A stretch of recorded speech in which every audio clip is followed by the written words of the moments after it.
में स्थान चाहिए। सोना यानी स्वर्ण, सोना, मुझे सोने में स्थान चाहिए।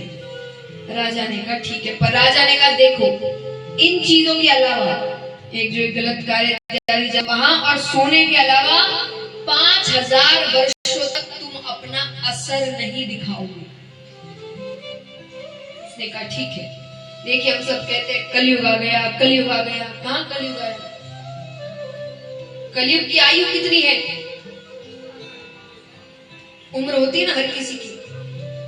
कलयुग की आयु कितनी है?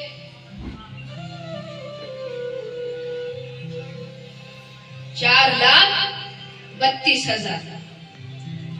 तो उसमें से एग्जैक्ट तो मैं नहीं बता सकती, पर 5,120, 21, 22 के आसपास कुछ वर्ष हुए हैं।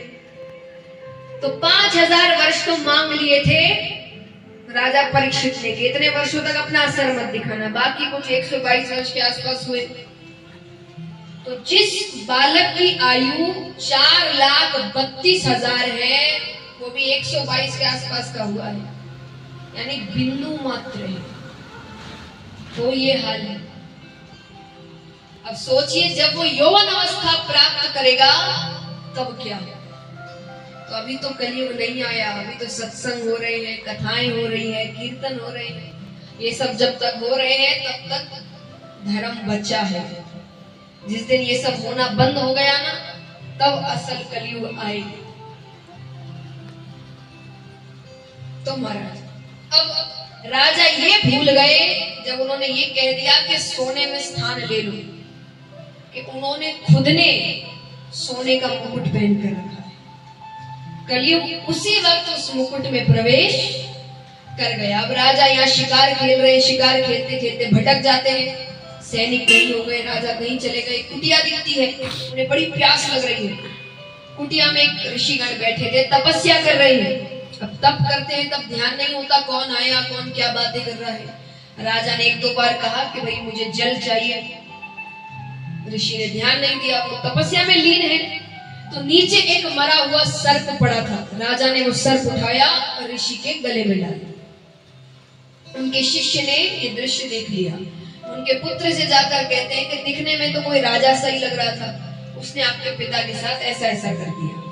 बेटे ने बिना सोचे, बिना समझे, बिना जाने वहीं खड़े खड़े कह दिया, जिसने भी ये हरकत की है अगले 7 दिनों में तक्षक नाग के डसने पर उसकी मृत्यु हो जाए। पिता जब तपस्या से उठते हैं, कुछ समय बाद ही उठते हैं, तो बेटे ने पूरी बात बताई। बेटे को लगा के पिता शाबाशी देंगे, तो मेरे बेटे ने कितना अच्छा काम किया। ऋषि ने कहा किसे श्राप दिया? नाम नहीं पता।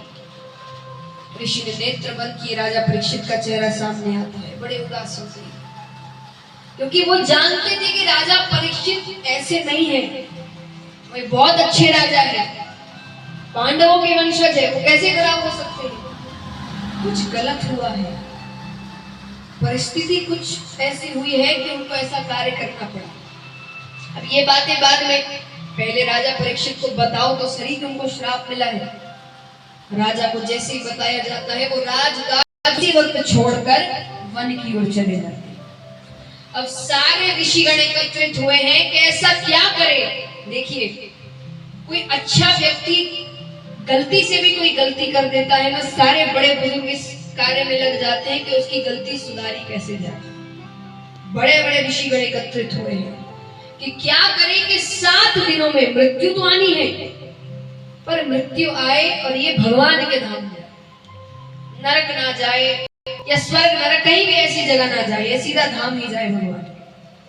उसी वक्त शुकदेव जी का आना होता है, मानो भगवान ने भेजा हो। उनसे कहा जाता है आप राजा परीक्षित को श्रीमद् भागवत कथा सप्ताह पारायण सुनाइए। तुरंत मान जाते हैं। क्यों? क्योंकि शुकदेव जी श्री कृष्ण के भक्त हैं और राजा परीक्षित श्री कृष्ण के छोटे भाई हैं, रिश्तेदार हैं। भाई कैसे हैं पता है आपको? राजा परीक्षित भगवान के भाई थे।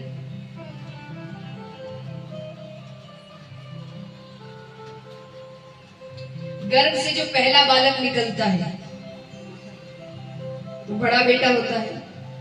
उत्तरा के गर्भ से पहले कौन निकला? श्री कृष्ण। वो ब्रह्मास्त्र को बचाने के लिए गर्भ के अंदर गए थे। तो पहला बालक जो बाहर आता है वो बड़ा बेटा, दूसरा बालक जो बाहर आता है वो दूसरा बेटा। तो दूसरी बार राजा परीक्षित आए, तो इस हिसाब से दोनों के बीच रिश्ता जुड़ गया था।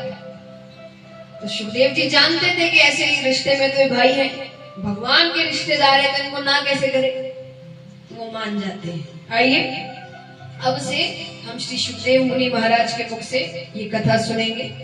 बोलिए श्री सुखदेव मुनि महाराज।